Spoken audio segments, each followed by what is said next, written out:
आज राष्ट्रीय डेंगू दिवस आहे आणि त्यानिमित्ताने आपल्या नवी मुंबई महानगरपालिकेच्या माध्यमातून जनजागृती दिंडीचं आयोजन करण्यात आलेलं आहे। खऱ्या अर्थाने महानगरपालिकेच्या माध्यमातून वेळोवेळी आरोग्य शिबिर, जनजागृती मोहिमा, विविध उपक्रम सादर केले जातात, ज्या माध्यमातून लोकांमध्ये जनजागृती होईल आणि अशा माध्यमातून ज्या साथीचे आजार पावसाळ्याच्या वेळी पसरतात त्यापासून आपण कशा पद्धतीने आपलं बचाव करू शकतो ह्याविषयी माहिती दिली जाते। आता डेंगू, मलेरिया, हिवताप हे जे आजार आहेत हे डासांमुळे होणारे आजार आहेत आणि बहुतांश वेळा असं होतं की आपल्या घरामध्ये स्वच्छ पाणी जे आपण उघड्यावर ठेवतो किंवा एसीच्या डक्ट्स मधलं पाणी असेल किंवा आपल्या कुंड्यांमधल्या प्लेट्स मधलं पाणी असेल, हे स्वच्छ पाण्यामध्ये ह्या डासांची उत्पत्ती होते आणि आपल्याला ह्याची कल्पनाही येत नाही।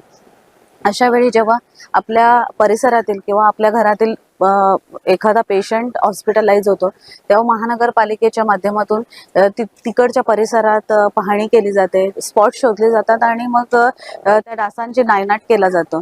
पण बऱ्याच वेळा नागरिकांकडून ह्या गोष्टीसाठी प्रतिसाद दिला जात नाही। म्हणजे जेव्हा माझ्या घरात पेशंट आहे तर मला त्याची काळजी असेल, पण इतरत्र जेव्हा पेशंट मिळत नाही ज्यांच्या घरात, तर लोक नक्कीच कर्मचाऱ्यांना अलाव करत नाही की त्याने आतमध्ये यावं, ते स्पॉट शोधावे आणि त्यांचा नायनाट करावा। त्याच्यामुळे बऱ्याच वेळा पेशंटची संख्या वाढते। आता आपण देशभरात बघितलं आहे की पोलिओ सारखा आजार आपण मोठा लढा देऊन आपल्या देशातून पूर्णपणे नायनाट केलेला आहे।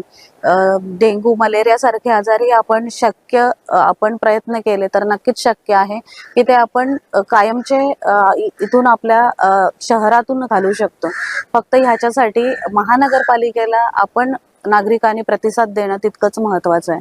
तर आजच्या ह्या दिवशी मी आवर्जून आपल्या संपूर्ण नवी मुंबईतील नागरिकांना आव्हान करेन की आपण जे महानगरपालिकेच्या माध्यमातून कार्यक्रम होतात, उपक्रम राबवले जातात किंवा आपल्याकडे जर अशा पद्धतीने कर्मचारी स्पॉट शोधण्यासाठी असेल तर त्यांना नक्कीच सहकार्य करा आणि डेंगू, मलेरिया पासून ज्या आपल्या परिसरात लोकांना त्रास सहन करावा लागतो किंवा हॉस्पिटल बघावं लागतं, त्यापासून वाचण्यासाठी आपणच यासाठी मदत करू शकतो। आणि सर्वात महत्त्वाचं म्हणजे आपणच स्वच्छता राखली, असे पाणी आपल्या घरात साठू दिलं नाही तर नक्कीच आजार हा बळावणार नाही आणि कधीही उपचारापेक्षा प्रतिबंध जास्त महत्त्वाचा असतो।